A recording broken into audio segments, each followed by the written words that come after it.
Alright, y'all, so the Gran Turismo movie is finally here. We've seen the trailer so many times. Everybody was wondering, is this movie going to be good? Is it not, or what? And now we have seen it a couple of weeks ago, and I'm here to tell you it's pretty good, honestly. Before we get into all of that, make sure you're subscribed to the channel, hitting the notification bell. We're on the road to 30,000 subscribers. We hit 28,000, then YouTube brought us back, so we still have some time to do the giveaway. All you have to do is be subscribed and comment below, so make sure you're doing that. But let's talk about Gran Turismo, the movie, directed by Neil Blomkamp, and this is definitely a movie that when I saw the trailer for the first time, I wasn't sure about it. I was just like, this looks like it could be interesting, but I'm not entirely sure what the story will be.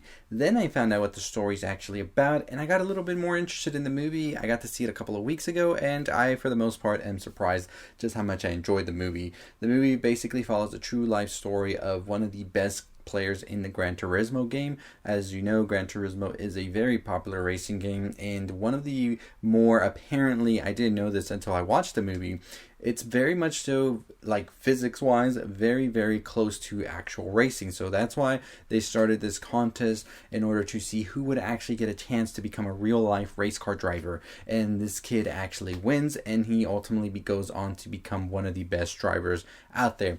So this film follows that story as it progresses around, and I found myself very interested, especially in the second half of the story. I thought the first half moved a little bit slower, but once we really got to the whole thing with the racing and everything and trying to become that top racer in those really high intense races, they're very intense. I'll talk about it in a bit.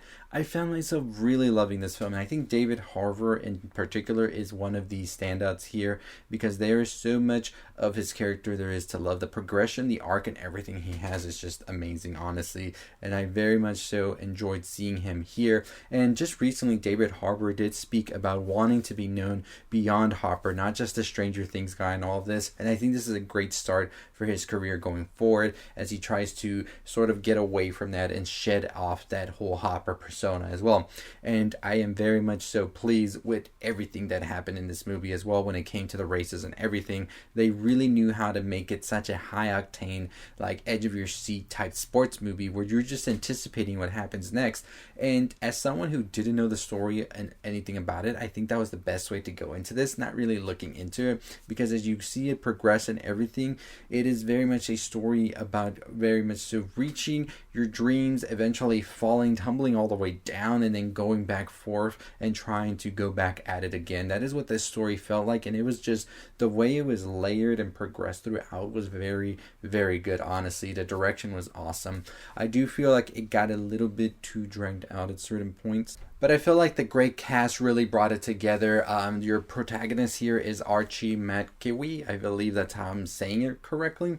And I think that they were great, honestly, in this. You also have Jimon Hunsu in this movie as well. And although there is not many scenes with Jimon in it, I really feel the scenes he is in particular, especially in that last half, are just some of the most impactful ones. And honestly, got me shedding a couple of tears here and there from it. I did think that the racing also was amazing, the way it was made here. The sound design and everything is just incredible. You're on your seat watching this movie, and it feels like you're in the car as well. Like everything's just like vibrating, and it feels like you're in the back of the car seat as well, and it feels like you're in the back of the car during these races as well. Just how much of the sound design was put into this was just amazing, honestly, and it makes me want to see the movie again just because of that high intense thrill it really evokes from you as an audience member. Overall, like I said, the story was great. It was interesting. It really kept me wondering what was going to happen next. I think that the cast here is amazing as well. Everybody involved, particularly David Harbour, Jamal Honsu in this, and Archie Mekwe. I think they did such an amazing job at giving this story a lot of life than what I was expecting, because when I first heard a Gran Turismo story, I was just wondering it was going to be just a regular racing movie, but it was more than just that. It was really about finding yourself and being true to what you really are passionate about, which I really did enjoy. Like I said, there are some moments in the film that really do feel like they drag on a bit longer than they actually should, and I feel that the movie, as any movie does a lot, it really does suffer from not cutting out some moments or making it a little bit shorter. But like I said, everything else, in particular the performances and the sound design and everything, really bring it back together and have me looking over these things that I didn't really enjoy as much and being like, you know what, I'd still like the movie a lot overall. I really do think that this is one of those movies that is great with a full audience. because there were so many moments that everybody was getting hyped for and everything, and it just gets you more hyped as you're watching it with a full crowd. And I really did enjoy the movie overall. So for the most part, we are going to give Gran Turismo a 3.5 out of 5, just because it had such a high octane action, a great story, a great cast, and just all around just one of my favorite movies so far, and big surprise of the year. Honestly, it was just that minor pacing issue, which I found the same thing with The Last Voyage of the Demeter. But overall, I'm excited. I think that August is a pretty good month for movies so far. We still have Blue Beetle to go, and we'll see how that one does as well. I haven't watched that one, but I hope to watch it pretty soon. So we're definitely going to keep you updated once we do. But overall, we did enjoy Gran Turismo. We thought that the story was compelling enough. The supporting actors and the lead actors were just great altogether, all well-rounded, and just a great story, honestly, to, like I said, watch with a full crowd because of the reactions and everything that come with it. We do give Gran Turismo a 3.5 out of 5, and definitely do recommend seeing it on the big screen if you have the chance. But let us know your thoughts and opinions on Gran Turismo if you're a fan of the game or not. We will be talking more of the movies coming out in August. Like I said, we still have Blue Beetle to watch, Strays, and a ton of other movies as well.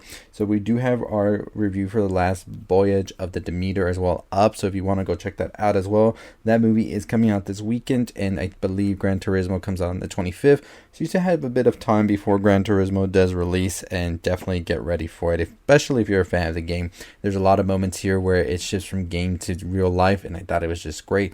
Overall, a great film. But definitely let us know your thoughts and opinions below. Make sure you follow us too on other social media channels, whether that's TikTok, Instagram, Twitter, all of that. Definitely goes a long way in getting us to have more opportunities and getting those opportunities in your eyes as well. So make sure you are also subscribed and check out all of our other videos. As always, that is going to do it for us. We're on the road to 30,000 subscribers. We do have a giveaway at 28,000 subscribers. We're so close to that. We almost hit it yesterday and then we went back, but we are definitely still on that road to 28,000. All you have to do to enter the giveaway, like I said, is just make sure you're subscribed, make sure you're commenting below, all that good stuff, and I'll see all of you next time. As always, stay safe, stay positive, y'all.